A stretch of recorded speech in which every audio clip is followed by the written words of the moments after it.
Cubs fans, and welcome to a brand new edition and a brand new intro of Cubs on Tap. Big shout out to our friend Brian Lefevre for making us that new intro. And we got pictures now. We're big time. I'm Ron Luce, joined by the one and only Mr. Tyler Edmonds. My friend, good to see you again. How are you doing?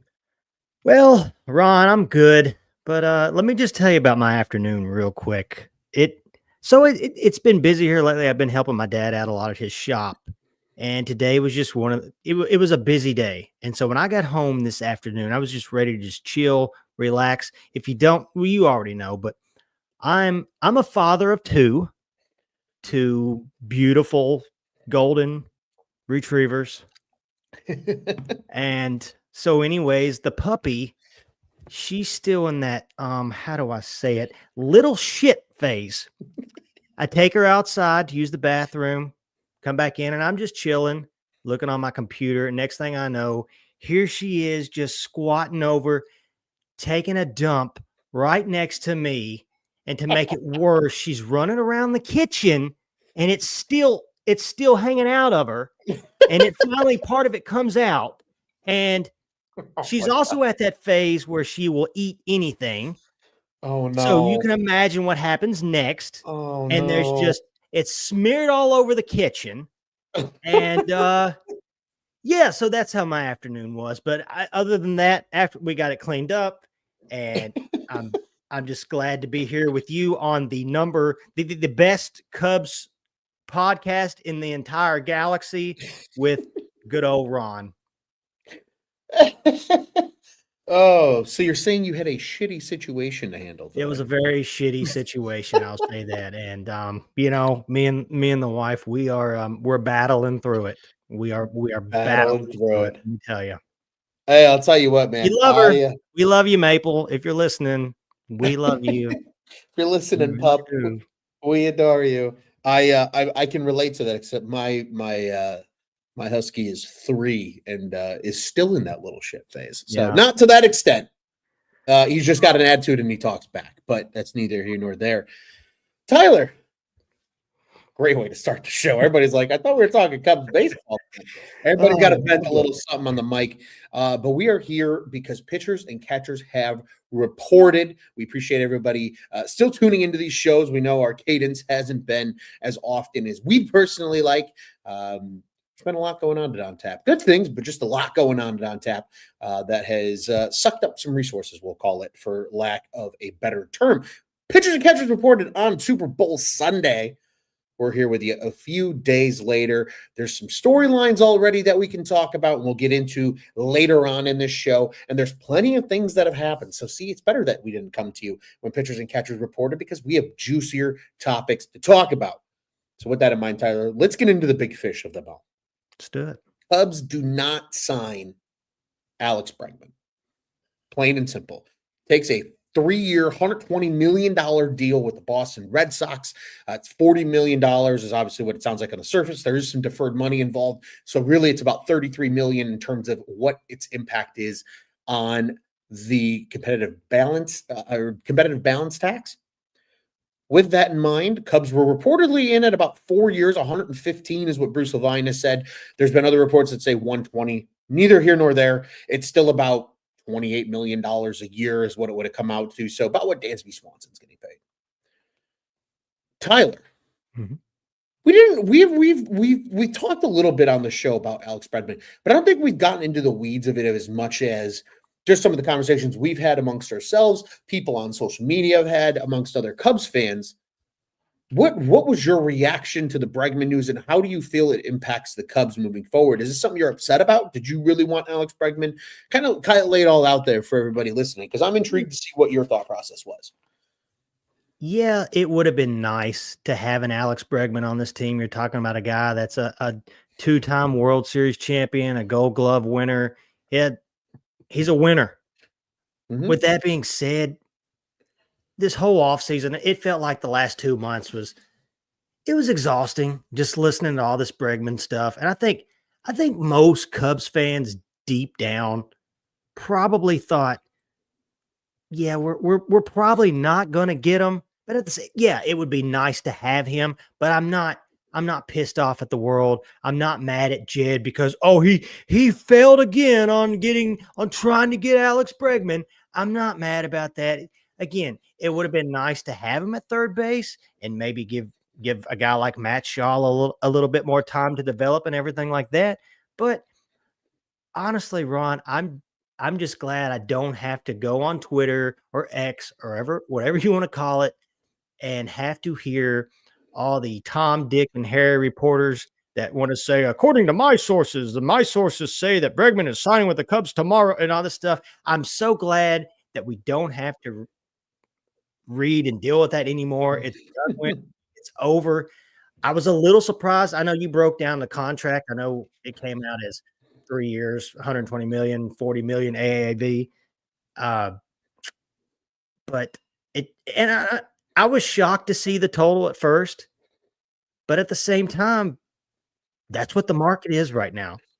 You can say whatever you want about, oh, Alex Bregman's not that high of an AAV player and everything like that. And I think MLB right now just ranked him, not that it means anything, but I think they ranked him the 37th top player in baseball right now.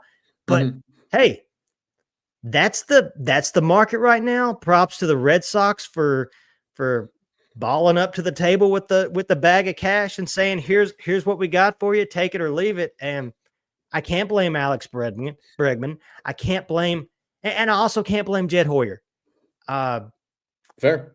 You know, his hands are tied to an extent. I know, and I'm sure we'll talk about it here in a minute, but I know he said what he said in his post interview about getting close and having a little bit more of an extension with the budget and all that kind of stuff. But I can't blame Jed Hoyer. I'm not going to sit here and say that, oh, Jed Hoyer failed on this one. So I'm just honestly glad it's over.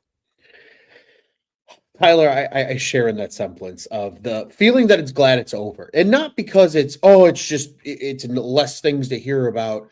I just think it was so like back and forth, and like you said, there was no concrete answers until the very end. And sure, it's cool that the Cubs were actually legitimately interested and they actually made a real pitch. And like we've learned that, and also what Jed said, right? Like they actually did. They came to the table, they actually had conversations. They wanted him, they wanted to add him to their team. So they were taking a swing on a guy that I don't think many people thought the Cubs were actually going to swing on it any way, shape, or form over the course of the offseason. But with that in mind, I agree with you in the sense of, the Cubs made what they felt was a fair offer. The Bregman offer is very out there. And Scott Boras seems to kind of hit a home run on this one, metaphorically speaking. He got his guy all the way down to the end, and somebody was willing to come up and go hard for him, right? We watched Pete Alonso, another one of his clients, sign for not nearly the same amount of dollars, even though you can make the argument, sure, maybe first basemen don't get paid like that anymore, but still a player that has a significant and seismic impact on a lineup. Bregman does the same thing for different reasons, but this is a night and day difference. And there's some people here in the comments, my dad being one of them, not at that price, still a reasoning saying, something about, you mentioned Scott Boras. Yeah. Do you think right now, thinking about his offseason last year, do you think he's just like, oh, woo, all right, I got all the big fish off the market? Because you know how last season went for him, and a lot of people out there were kind of giving him shit for these late deals, like Jordan Montgomery.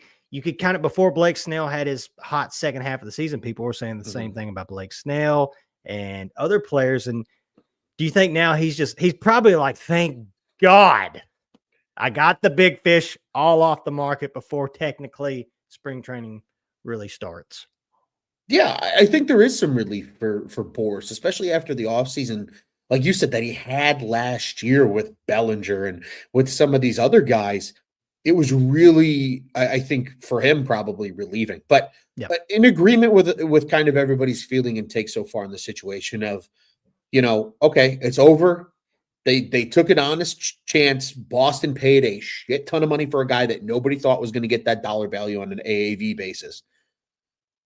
It feels like a little bit of an anomaly. of sorts in terms of this free agency cycle, but it panned out for Bregman in terms of his pocketbook.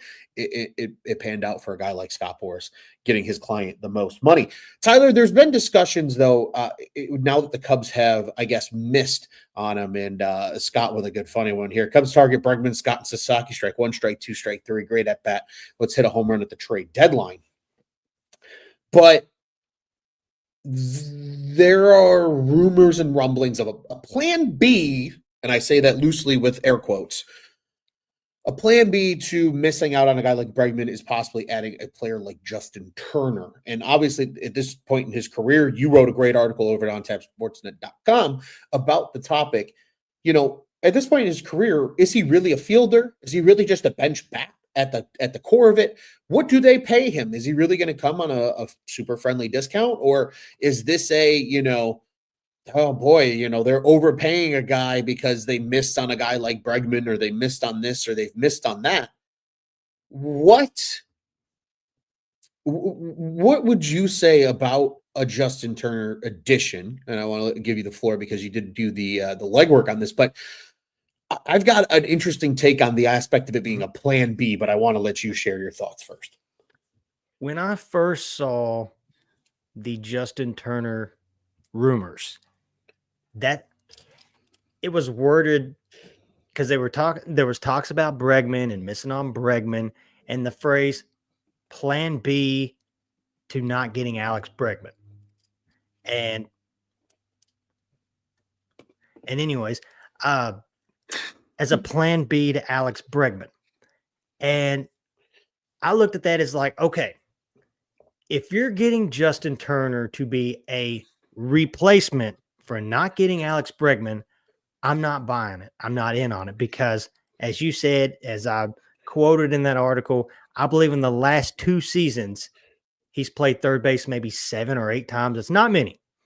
And what do you expect a guy that's about to be 40 years old, entering his age 40 season? With that being said, this Cubs team could use a right-handed bat with a little bit of pop, a guy that could play first base. However, yeah, Justin Turner could do those things, but at what level? How Sure. well coming into at 40 years old? And honestly, you could say what you want about the splits and everything like that. He actually hit better against righties and not lefties last year. I brought something up earlier today. I asked a question hypothetically, instead of Justin Turner, which we can get to here, and here I'll let you have your comments about Turner before we even bring that up. But if you're looking at it as a guy that can play first base a little bit with Michael Busch, he's a professional hitter, dude. He's 40 years old and probably still going to get a job. So that says something in itself anyways. He's a guy that he can mix with the younger guys, maybe help a couple of the younger guys out as far as just getting over that. Maybe he can help a PCA go from here to here. But I'm kind of in that boat of I think they could go elsewhere, maybe, other than a Justin Turner. That's just me. I don't want to say he would be like the Trey Mancini signing. I think he's a little bit better hitter than that. I don't want to say that, but I just, going into age 40, I don't know what he's got left. And what you're probably going to offer at least 10 to 15 million. See, now that's a fair question. So 2-parter. Yeah. I believe the term plan B for Justin Turner was very just plan B in the such of them spending money on an last edition. I don't necessarily know if it was a plan B directly, like you're insinuating, right? He can't play third base anymore. He's maybe a first baseman at best at this point. I think he played 60. He may have played 60 games last year at first. He did most of the stuff from DH, but 60, which isn't bad. No, it's really not bad. But I think that's the idea there, right? It's, well, holy shit, but if you're going to pay this guy $10 to $15 million to only play 60 games, because is he going to take away DH reps from a guy like Seiya Suzuki? Yeah. Like, to me, that just sounds ridiculous. Absolutely ridiculous. And I think I think this season, and I don't want to get too far. I think we released the Seiya article. I think Say is the last person you need to take reps from, especially in the DH spot right now. And I don't think Justin Turner's. I think at this point in his career, Say is going to give you much better production from that DH box than Justin Turner. Yeah, I completely agree. And our guy Tom, who Joey and I got the pleasure of meeting at the Cubs convention, he's asks here thoughts on Rizzo for first base depth. You and I were actually talking about this in the pre-show. I love that this came up. Yeah, I asked you. I've asked it a lot. I've asked it a couple times this offseason. Where is Anthony Rizzo playing? I don't personally. I don't think it's with Chicago. I really don't. And I'm no I don't know offense, if it's Tom. anywhere. I don't know. And no offense, 3 to 4 million. I think he's going to get more than that. If Chicago offered him just 3 or 4 million, that would be a slap in the face. But I don't think there's just not a spot for him at first on this Cubs team right now. There's not, especially with Michael unless Busch. something, God forbid, unless something catastrophic happened to Michael Busch in spring training. I don't think it happens. But it's an interesting question as far as where in the world he's going. And they don't need another. I don't think they need a lefty bat right now. I think, and I know speaking of his first base, we're plugging each other's articles back and forth. Canario could be a guy that goes over there, but I just don't see. I don't see Rizzo. Rizzo's definitely not getting signed this offseason again, unless something ridiculous happens. And but also with Justin Turner, I've got another option at, I'll just say corner infield, but anyways, I'll let you go, Ron. No, what is your option? Okay, We'll get to some comments here in a second. So the Red Sox just signed Alex Bregman. That is true.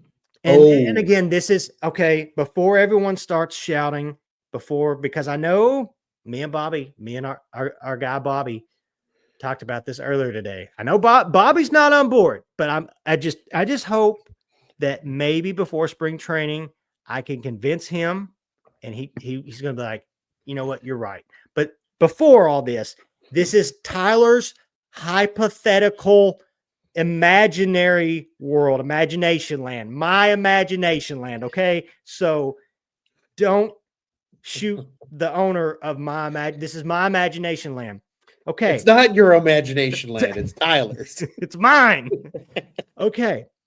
So Boston just signed Bregman. There's another guy that Boston was linked to.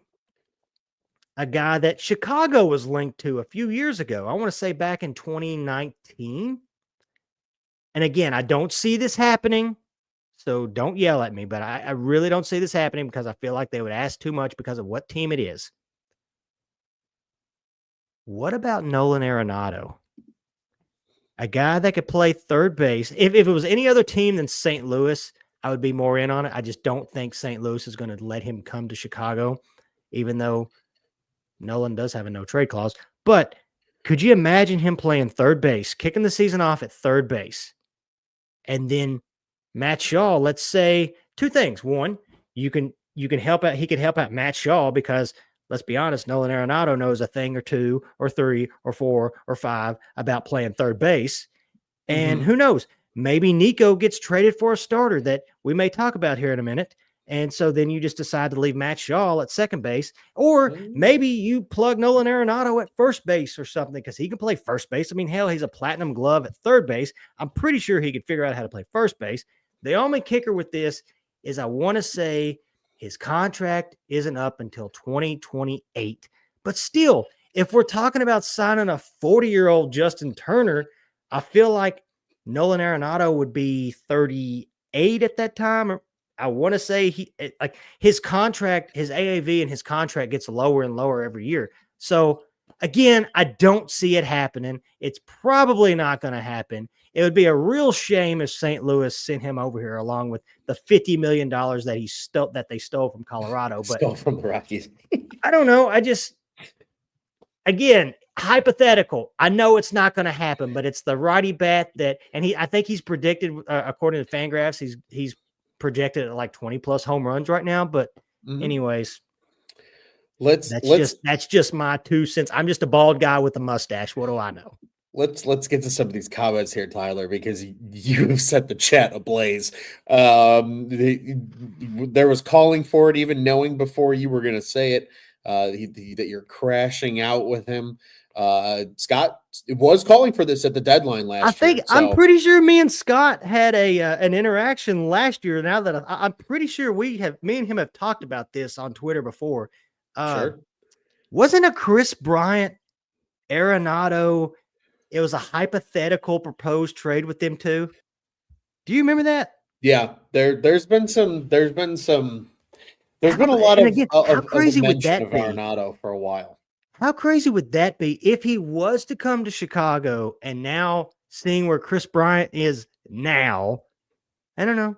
Yeah, you never know. Be crazy. Never know. Well, Tyler, I think that continues to segue us perfectly. Now, again, that you've set the chat fully ablaze with your Nolan Arenado picks. Tom might have the funniest one of them all, though. Things are getting smashed at his house if Arenado becomes a Cub. Let's talk about the actual third baseman now that the Cubs have missed on Bregman, and that's Matt Shaw, right? It probably more likely than not is Matt Shaw's job. Try saying that 10 times fast. Yeah. John Birdie's probably not starting over him on opening day. Maybe John Birdie gets some games over at third as the spell option, to give Shaw a day here and there if things go south. But at the end of the day, this is ultimately probably Matt Shaw's job to lose here in spring training at third base. What are your feelings going into the season with a guy like Shaw at third? And what do some of the comments, our friend over at Setup Man Pod, discussed this with Matt Shaw about where are you more comfortable? He says third base. Do you think that is a confidence booster for you with the young man probably getting the job when the team goes to Japan in literally like 4 weeks? I feel like he's obviously going to say that as far as because of what's with Nico being at second base. But I think what I guess makes me a little more or at least a little more confident about him playing third is the fact that they have basically moved away all their other legit options. Mm-hmm. And they're, from the sound of it, just putting all their eggs in the Matt Shaw basket. I know a few guys like Break Even Tom, me and him have talked on Twitter before, and I know he's really high on him as far as watching him hit and stuff like that. Mm-hmm. And, what other option is there? And so, yeah, I guess it just goes to show the fact that they traded away Cam Smith, Paredes, and Birdie, but any real roadblock, So on that same note, it makes you wonder if maybe, depending on how this season goes, does he get a Jackson Churio contract or something like that type contract? You know what I mean? A spicy little take. Mike Scotia said he was great for Team USA in that Premier 12 tournament. He was hitting wise, he was unbelievable. But even defensively, he made some really nice plays that, for a guy who's had his arm strength questioned and can he do it from third in the bigs, he's stepped up. I don't know what it is about the Cubs and smaller third baseman, i.e. the Nick Madrigal experiment. Yeah, but it's weird. It's like I think Chris Bryant, and now they just complete opposite.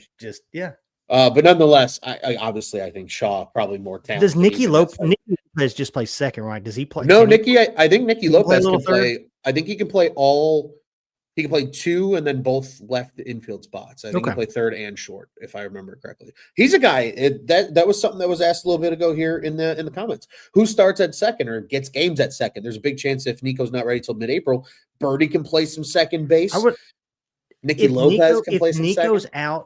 If Nico's out right off the bat, which it sounds like there's a chance he might be, I wouldn't mind seeing Birdie get the first shot at it. Yeah, I think I'd be okay with that too. He's fast. He steals bases. That's a guy that can help you score some runs. Dude had, I believe, 40? Didn't he have like 40 stolen bases with the Marlins just 2 years ago? I think so. Yeah, I think it was literally just 2 years ago. He when he plays, he can steal. I like Break Even Tom's comment here. Shaw's built like an NFL fullback. He is. He's a big mother. I think that's the thing with Shaw. Like, I think physically he's a good enough specimen to put there. The tool. He's your top prospect. You might as well give him a look. If you're not going to spend money on the big guns are, go over the top to get one of these guys, you very clearly have confidence in Matt Shaw playing third. And I agree. Not to interrupt you real quick. No, that comment you just made, the last 2 years, we've talked prospects, and how we're tired of talking prospects and want them to do something with them, either trade them or call them up. You know what? I'm glad if it is Matt Shaw, I'm glad because that'll at least, hey, you're putting your money where your mouth is instead of throwing a guy like, no offense to Nicky Lopez or John Birdie, but throwing them over there for 60 games and maybe they do all right, maybe they don't. And we're sitting here screaming at who we need a third baseman. So you know what? It's at least nice that if they do it, they're going to put their money where their mouth is, and fine, we'll call up a prospect and see what happens. A prospect is a prospect till they're no longer a prospect, Tyler. What better way to turn Matt Shaw no longer no prospect? Let the kid play every day. Why not? You clearly think highly of him. He was the one reported untouchable amongst the entire farm system. It's time to see what's going to happen there and what he's going to do. I do agree with Carter Hawkins here. Triantos is a forgotten guy. Yeah. I think he's a guy, unfortunately, though, just based on the future of this team, maybe gets moved. But we'll have to wait and see. He can play a couple of different spots as well. Break Even Tom's calling it, saying, mark it down. Shaw's a 2020 guy this year. Wouldn't hate it. I think that would be. Hate it for a rookie. Would be superb. I mean, wouldn't hate it, period, for anybody, but yeah. Yeah, especially for a rookie. I think all of us would be very, very happy. Tyler, pivoting a little bit from the Matt Shaw discussion back to the other potential third baseman that we were talking about in Alex Bregman, and some of the comments that were said by Jed Hoyer from Mesa, Arizona, thanking the Ricketts for letting the team use the financial means to go get Bregman. Like, they're very sold on not paying the additional tax for this team. Like, they'll spend that limit. They're cool spending all the way to the limit, but they are damned if they go past it. So it sounds like was Jed Hoyer thanking them, like he had to beg them for money? Was Jed Hoyer thanking them for a different reason? You had some interesting thoughts on this, and that's why I wanted to make sure we got to this in this show, because we still got a bunch of other fun stuff to talk about as well. So we're not done yet folks. But what do you say on this comment? And what do you think it means? So when I first saw that, the first thing I thought was Jed shouldn't be thanking them. He shouldn't be in a situation with this market, with this team, that he's thanking them that they were maybe able to extend the budget just a little bit so they could have a chance. I don't want to hear that. Most Cubs fans don't want to hear that. They really don't. And I don't think Jed even really wanted to say that, but it made me wonder if maybe it's one or two things. It's either A, maybe he's just being a yes man because, hey, this is potentially his last year. Maybe, who knows? Maybe the Ricketts got him in a room and was like, hey, Jed, hey, Carter, you guys really like this job, right? Then you're going to play ball with us. You're going to play along with us. So, maybe part of it was maybe A, this was him being a yes man. Like, oh, thank you so much, Mr. Ricketts, for letting me, extend the budget. Keep this job. And go after Alex Bregman, a.k.a. exactly, Ron. Thanks for letting me continue to do this. So hopefully I can possibly keep my job for next year. Or like some of the guys, like Carter Hawkins himself. Maybe Jed's tired of the bullshit, and maybe he realizes, hey, there's a good chance I might not have a job with Chicago next year, but I still want to be involved in baseball. I still want to be a GM or a president of baseball operations somewhere. So I'm going to go out here and say look, guys, I tried. I'm really trying. This is what I have to work with. They extended the budget a little bit. I'm being a team player. Here's what I'm doing. And maybe he's doing all that so that a potential suitor out there can see that, okay, he's not crazy. He's actually, because this is the first time, it feels like, Ron, this is the first time he himself has actually mentioned anything about budget stuff. This is kind of the first offseason in a while that any of them have actually spoke about the budget. I know Ricketts said a bunch of stupid things during Cubs convention about trying to break even and all that crap, but it's really the first time that the actual big people are talking about that kind of stuff. So maybe he was doing that to kind of just protect his own ass next offseason when he's possibly looking for a job. But maybe I think that's all very possible. It just makes you you read it, you see it, and it also makes you a little nervous. It also makes me a little nervous. I don't want to get into the next year, to the next offseason. It makes me a little nervous about Kyle Tucker and the Sure. possible extension that hopefully happens, but we don't know. But it makes me a little nervous about that. But I'm focused on this season, so I don't want to just worry too much about Tucker right now as far as him getting extended or not. But Yeah. yeah, it's just another one of those comments that you're just like, dude, you don't why you don't need to say Why that. are you doing this? Why are you doing this? I think this is a perfect example, and a couple of good comments here too. Jed learning why Theo left from Carter Hawkins. Tom saying here, if we don't extend Jed, they are doomed. He says sorry to Carter in the comment section as well. But I think at the end of it, Tyler, like you said, right? Not trying to get ahead per se to the Tucker stuff.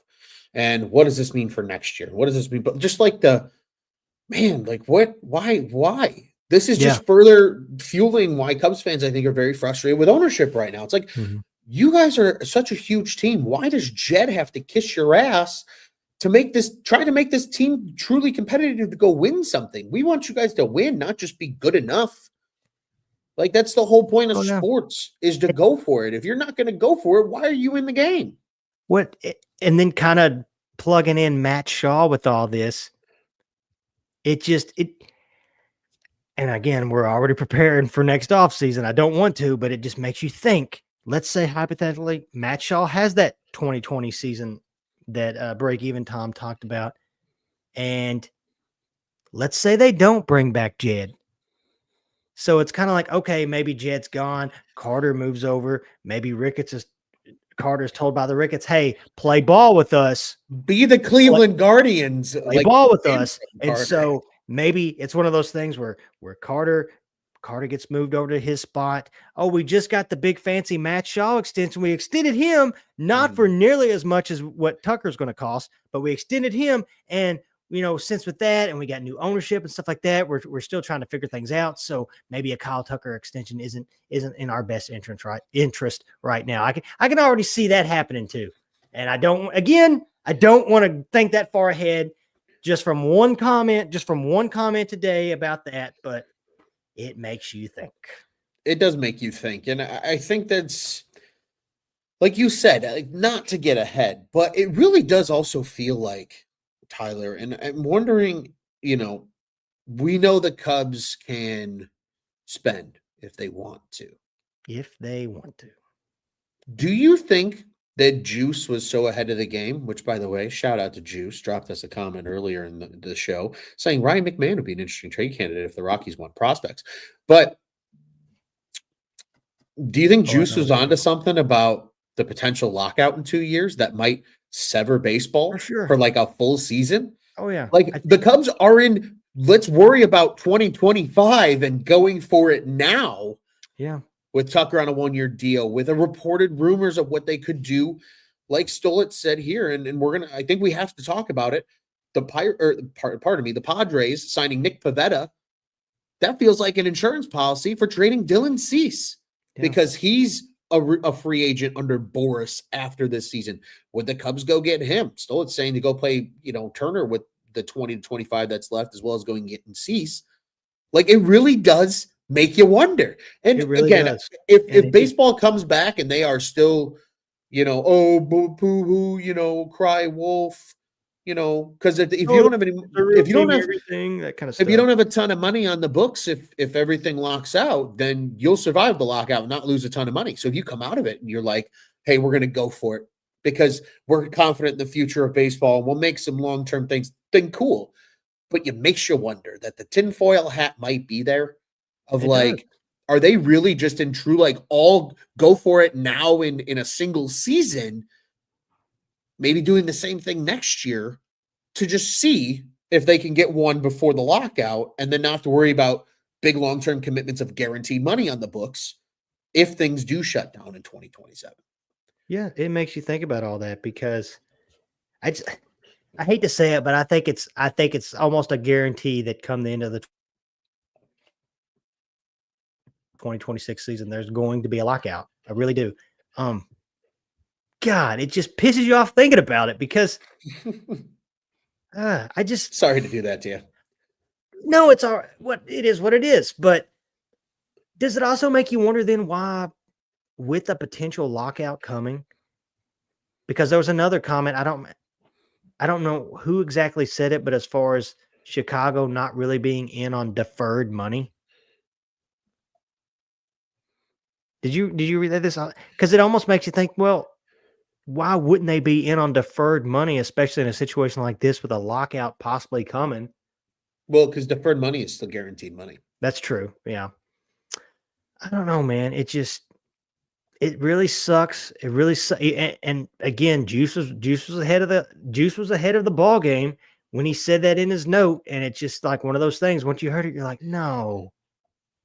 But it makes you Yeah. wonder. Yeah, probably. It at least makes you wonder. And in fairness, right? There's a lot of, there's a lot of discussion here about money and things. Tom saying Cubs most benefited by the current salary system in baseball, but they don't utilize it at all. Scott saying Wrigley is a cash cow. And when they're winning equals more money. 100% the case. I just think, it's weird to see. Jen said Ricketts aren't in on deferred money. And yes, the exact comment for those that maybe just didn't see it for reference, they're paying $7 million to Jason Hayward and John Lester. Yep. Jason Hayward's making $5 million. John Lester's making $2 million.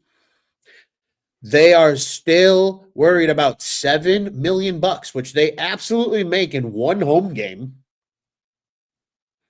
Oh, for sure, dude. The Reds were paying Griffey. I want to say the Reds may even still be paying Griffey. I think they are still paying Griffey, or that might have just fallen off the books like 2 years ago. It goes to show how just penny pinching the Ricketts are when it comes to paying players and getting more money into their pocket. It's crazy. Anyway, it sucks. It makes you wonder. It makes you wonder with everything going on in the operation. And but Tyler, to kind of put a bow on, some of this discussion here, we got to talk about some fun stuff, right? Yeah, for sure. Got to. So I come to you with this question because we've hit on all the bullets, my friend, on the list. Okay. What are your 3 spring training storylines that you are most looking forward to over the next handful of weeks? Spring training storylines. Well, and comment section, feel free to drop yours as well. Obviously, one would be the third base spot, whether it's Matt Shaw or whoever. Okay. I am interested, and I haven't wrote this one yet, and I can't wait to write it. I've been doing CPPs, Cubs player previews, cheap ad right there, and I am really excited to do the one on PCA because a lot of people look at him. I remember after this season, people were comparing him to Corbin Carroll, but I would rather see PCA be more like a Jaron Duran. Dude had like 14 triples. Yeah. I want to say he had 20 plus home runs. But I think PCA obviously is faster. I think he has a better glove. But I'm interested in to see PCA. Yeah. And I guess with this, I mean, because this is just right from the hip. We love right from the hip. I guess I'm interested in Matt Boyd just because of what they paid him. Okay. And everybody's being, I get it. Javier Assad has the hip thing going on right now. It doesn't look like nothing too serious. But I almost feel like everybody's kind of just throwing him into the bullpen all of a sudden when, I don't know, man. I feel like Javier Assad's still could be a quality 5th starter, and everyone's just saying Matt Boyd, and I get it. You just paid the guy nearly $30 million, but I just want to see what everybody sees in Matt Boyd, and that's no knock on Matt Boyd. No disrespect to Matt Boyd. It's just, I don't know. After watching last season, I want to be sold on Matt Boyd, and maybe spring training is the start of that. But yeah, What do you need to see from Matt Boyd to feel comfortable about him being the team's 4 or 5 starter going into the season? I mean, everybody. I guess. I mean, you're going to have those outings where you're going to get lit up, and maybe it's early. But I guess I just need to see him go. I mean, they they put a limit on him. I obviously I get that. I don't want to see him get lit up obviously in spring training, but I don't know. I mean, he's not a big strikeout guy, is he? He hasn't been traditionally, but he did put together some pretty nice numbers, albeit in a small sample size with Cleveland. Yeah. I don't have the exact numbers in front of me, so I don't I want to guess I try and basically spit. I basically just want to see what he is, Sure, I and I like don't, that. is he a starter? Is he going to be a legit starter, or is maybe he a guy that gets thrown into the bullpen in the middle of the season? But yeah, I just want to see what he's about, because I'm not sold on him yet. Carter Hawkins doing some scouting for us, saying that Boyd has a great pitch mix, and maybe that's something that they truly love about him. There's so many good ones, Tyler, and I'm looking forward to sharing a few because I know you'll have some thoughts on them. I have some thoughts on them too. Ooh, didn't mean to make that rhyme. Look at me being Dr. Seuss today. Carter Hawkins said a little bit earlier, Matt Shaw. So in alignment, I think with you there, kind of about third, the third base situation. Ben Brown, number 5 starter. That's an interesting one too, because a lot of people are throwing him into the rotation. Me and you have sit here and talked about him being a possible eighth inning guy or even a Yep. possible closer. So that's an interesting one too. It's an interesting one, especially with the injury to Javier Assad, Yeah. albeit it was not super serious. It was a mild Yeah. strain, but anything with oblique, I think we've seen it with Seiya That's what it was. Suzuki. Oblique. Sorry, I think I said The my bad. the Chicago White Sox saw it with Yohan Moncada. Like obliques can really kill a player's Yeah. season. So that's Oh, yeah. something that the Cubs definitely have to keep an eye on. Maybe there is a chance that Brown I'm gonna gets say into that starting anything position. core related. Just look at Dansby Swanson, Brendan Davis. Brennan Davis. Yeah, it's those injuries can get nasty for guys that play baseball. And then Carter's final one was bullpen competition. In addition to that, a good comment from Tom. He said PCA is going to be his favorite player for the next couple of decades. One of your guys that you're looking forward to watching. Darren dropping in saying Shaw playing third, and Justin Turner potentially being added as corner infield depth. So it's a couple of them. Scott just with one. He says lineup construction is what he's looking for here in spring training. Scott says Assad is a starter, just wins, and there is some good back and forth about Assad. In addition to that, my dad, Shaw, bullpen improvement, kind of along the lines of some of those roles as well, and the starting rotation in general. This is an interesting one here. Jose Iglesias. I wouldn't hate it. He's a guy that's been danced around a lot as far as a possible audition to be a third baseman. He can play short still, and I mean he can play second base too. So and he's a vet. He's a veteran guy, but yeah, I wouldn't hate it if it just depending on who knows, maybe Matt Shaw his first couple of weeks at spring training, everyone's kind of like, I don't know, maybe we should get a just in case edition, and he wouldn't be a bad ad, I wouldn't think. No, I'm also a little bit excited. I know he's going to be hurt for I don't want to say hurt, but I know he's probably going to be out for most of spring training, but I'm still interested in Nico Horner too, because I think a lot of people look at his season last year and want to say that he didn't have a good season, but honestly, he didn't have a bad season. He really, other than the stolen bases in 2023, and yeah, I want to say his swing and miss his whiff percentage was a little bit better in 23. Sure. But he still had a pretty good season last year. He really did. Yeah. He cut down on his strikeouts. And yeah, 30 plus stolen bases. It's not bad. Big time. And Speed impacts the game. Yeah, and I think he could be a guy. He could be a guy that could be a 40. He could be the first 40-40 guy And everyone, no, not 40. He ain't going to hit. I'm not talking about home runs. He could be the first 40-40 guy on this Cubs team since Eric Young in 2000. I believe he was the last player to have 40 doubles and 40 stolen bases. And if he's healthy, but again, he's probably going to start the season off possibly on the IL. But depending on how long that goes, he could be a guy that does that. Wouldn't Could shock be. me. It's an interesting. And on that same note, he could also be a guy that come trade deadline, he may be a guy that, if he's playing well, gets dealt. True. There's a lot of ways this can go with a guy like Nico. It was tonight. Carter Hawkins, under the radar spring story. Wow. Killian. Wow, Carter, a forgotten arm. That one. Killian. What is he? So is he going to be ready by spring training, or is he still? He's been throwing. He's been throwing Okay. down there. I saw somebody posted some footage of him throwing a bullpen. So he's like throwing. Do you think he's a guy that's going to be better off as a bullpen arm? I think so. Yeah. I think to me with Caleb Killian, because I was a big Caleb Killian guy when they got him from I know you Giants were. for I Bryant. remember. Yeah. I do. I remember. I still am a big Killian guy. Yeah. I just think he's found his place. We've seen him get some looks as a starter. I know they weren't a ton of sample size, but I think his stuff just plays better as a bullpen arm. But I think he can make a ton of money in his career as a bullpen arm. He could. He's a guy.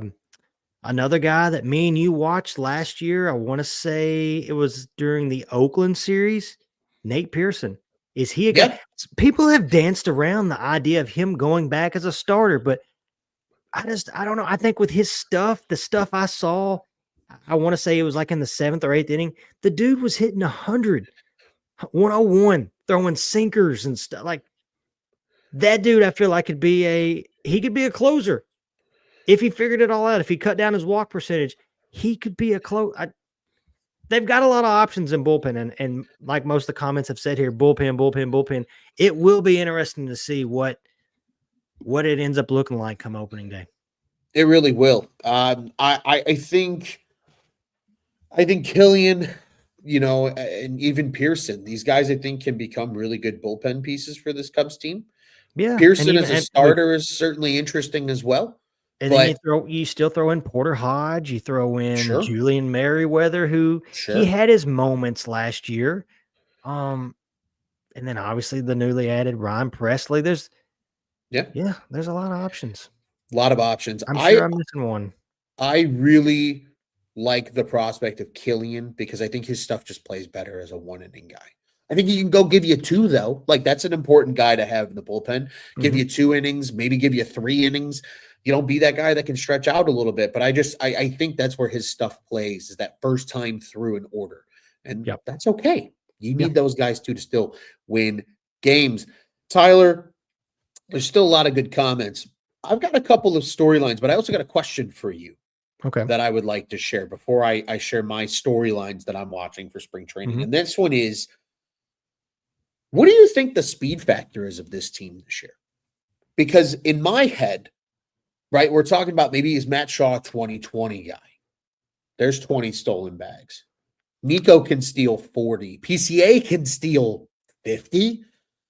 Do the Cubs become a more athletic running team, Tyler? Kyle Tucker can steal bags. Kyle Tucker can give you 20. John Birdie.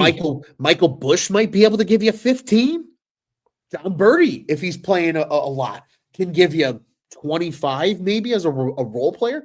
Do the Cubs all of a sudden try to use speed this year to make a bigger difference? And I hope so. And I think the fact that they've added a bat like Kyle Tucker in this lineup, I think that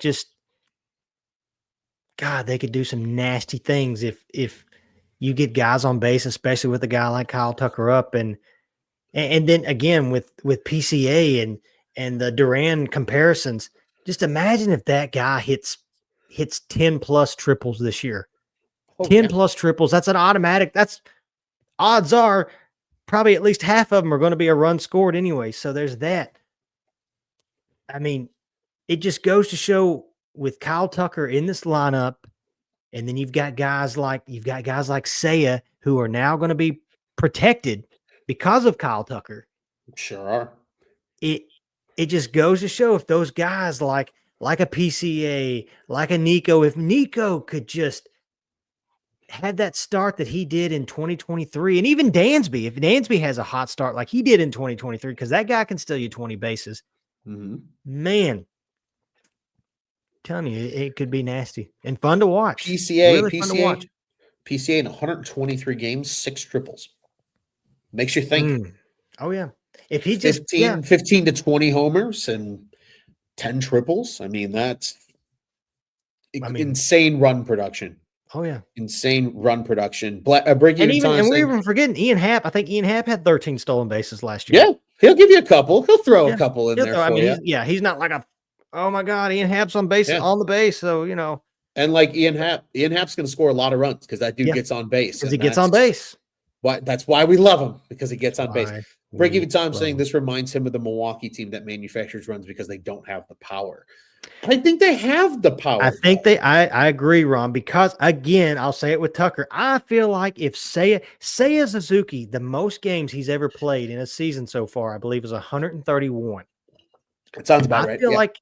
I feel like now that he's going to be hitting, he's just basically just going to be DHing for most of the year. Yeah, he's probably going to get his time and ride just here and there. You got him protected by Kyle Tucker. It would not shock me if he went from 20 home runs to 30 home runs. Wouldn't shock me at all. And then you throw in Kyle Tucker's 30 home runs. That's 2 30 home run guys you got in your lineup already. And then you never know. Who knows? Michael Busch, maybe. Ian Happ. Or maybe he, mid to high 20s. Ian Happ's never hit the 30 home run mark, but he's floated around the mid 20s. He said 25-ish a couple of times. Yeah. Yeah. And I just feel like with the Tucker addition, I know it's a cheap answer, but I think that just protects everybody else in the lineup and maybe gets them to feel a little bit more comfortable at the box, especially with a guy like Seiya. And it's just going to be he's a guy I did do his CPP. That one was a fun one to do just because I was sitting there thinking about it. Okay, like Fangraphs only had him projected at, I believe it was around 130 games again. But again, he just had bad luck with the obliques, like you just talked about. An injury that can affect you the whole series or the whole season. If that guy, and I get it, you can say it about every team, health. If he doesn't get bit too bad by the injury bug this year, I think he's a guy. I think he's a guy that's going to have. He's going to provide that. He's going to provide that extra power behind Tucker. Yep, absolutely agree. I think again, the speed dynamic plus the power dynamic is going to be something fascinating to watch. And if there is, and again, if the power's down still a little bit, like Tom said here, with as far as the way Wrigley played last year, then like you said, Ron, throw in the speed factor. Yeah. It gives you multiple ways to win baseball games, and that's what it matters at the end of the day. Tyler, my 3 spring training storylines. Yeah. The first one truly is this Canario at first base thing.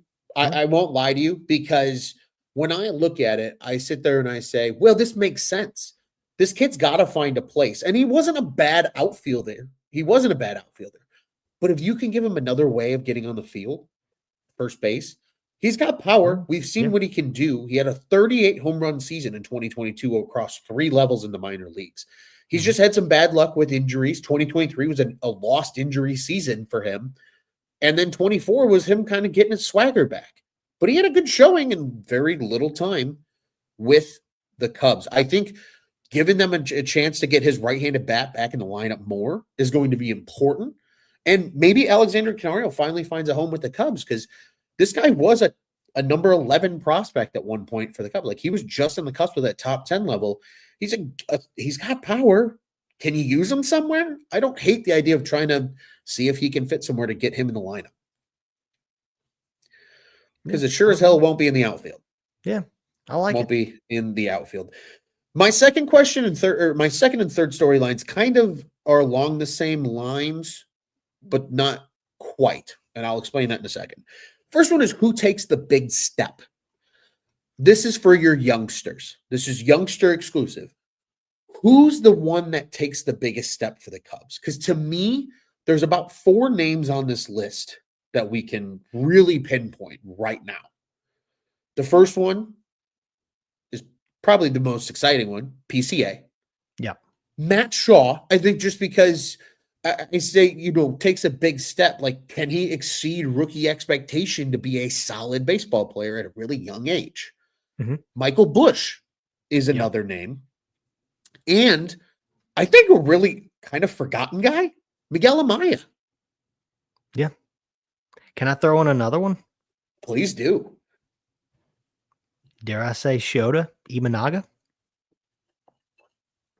That's an interesting. I say it, and the only reason I say that is I guess I want to see if he avoids that sophomore slump. If he just shows that he's a truly top of the line starter. Which in my mind, I see that, and he would be taking a step forward by, kind of avoiding that. Yeah. But yeah, Amaya's a good one too. Amaya's another forgotten guy this offseason. He really is. He really is. Carter Hawkins said here, Amaya would be huge if he hits like the end of last year. I mean, even like a 105 to 110 WRC plus, I think from him gets the job done, and you're really happy with your one. Stole it with a good name here, Porter Hodge for biggest step. I didn't even think about if we were going on the pitcher route. You can make a lot of arguments if we go pitcher. Ben Brown, Javier Assad, even. Oh, for sure, because Porter as we Hodge. all know, we've talked about it a lot on here. A relief pitcher from year to year is just a roller coaster. So yeah, it will be interesting to see if they, and it kind of, it's different, I guess, with a starter, because as a reliever, it sucks finishing the season off on just like a hot note, and it just ends. It just ends abruptly. The season's over, and like, damn. And I had it all figured out. Now I've got to take this whole off season to reflect on that, and then come back and try to get it back as quick as I can. So yeah, Porter Hodge, that's a good one too. It is indeed. So with the idea, though, of those young guys of who takes a big step is something that I'm kind of watching to at least get a little feel for in spring training. Like the guy that you go like, oh, shit, he looks ready to be a much better player this year. The second one I have is a little bit further stretching, but it's kind of along the same lines. It's who's your 2.0 to 4.0 WAR guy that we've heard Jed Hoyer talk about. Who's the guy that just flat out exceeds expectation and like sets that bar in spring training? Could it be a Dansby Swanson, for example?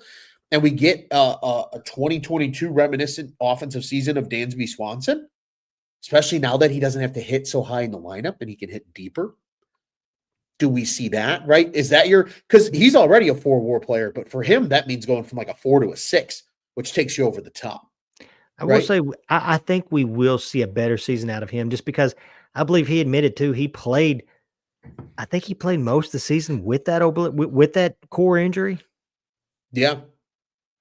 And he's a guy that we all know takes pride in playing in every game. And so try to tell a guy like him who is used to playing 160 games a season, didn't he play 162 just a few seasons ago, or was it 161? Over his last 2 years with the Braves, I believe he played 160 and 162. Okay.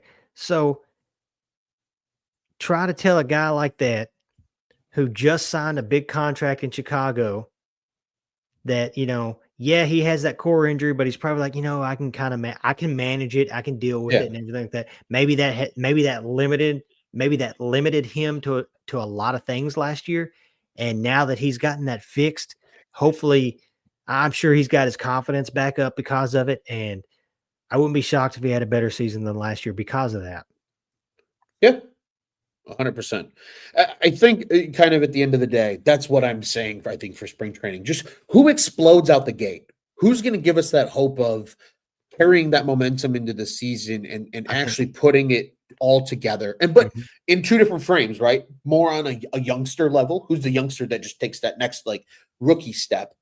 And then from a bigger level, who's the guy that either exceeds expectation or returns to maybe a pre-established expectation of said player and delivers on that? Because you do get to, I think, start to get a little feel for that in spring training. Not always, but at least you get a little bit of a feel for well, this guy looks like he's ready to come out and Yep. do some shit. And that's, I think, what we want to see. Tyler, no more notes. We took care of everything. We are at the hour mark. Any final thoughts before we sign off?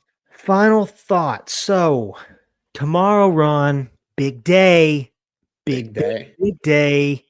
February 14th. We all know what that means. College baseball. No, I'm kidding. Okay. Yeah, tomorrow, though, seriously, fellers, if you've got a woman in your life or a significant other, do something nice for her. You should do something nice for her anyways. But look, let me just give you a little bit of advice, okay? And this is just coming from a guy that's been married going on 5 years now. Do something. I'll give this advice to you, Ron. You're going to be a married man this year. I will. This time of year, look, it's just before spring training. We got a month or so before, I guess a month before actual real baseball starts. So we're going to be busy with all that at night, during the day, watching baseball games.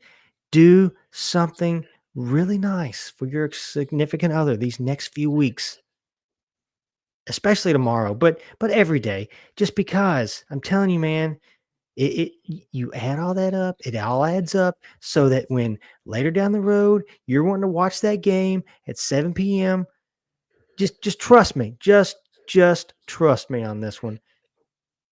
Do something nice. Do something nice tomorrow for your significant. Let it be like the starter, like, let that be like the kickoff date. You started on February 14th up until, obviously the rest of the year and however long you're together and everything like that. But I'm just saying, during the off season, just do it. I'm telling you, it will pay off. Just trust me.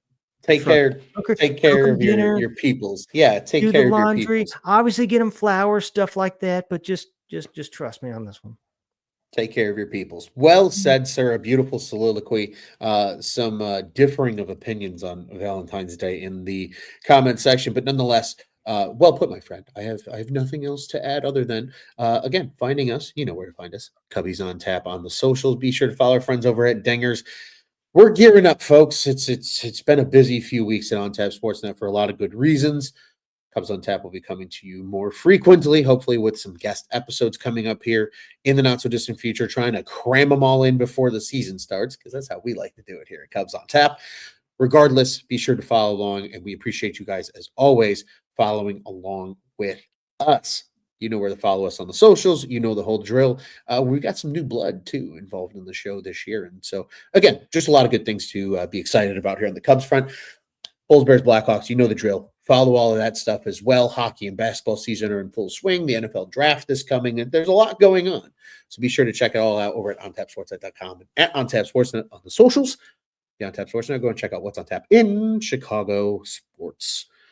Tyler, this is always a blast, my friend. Great discussion. It's always a blast.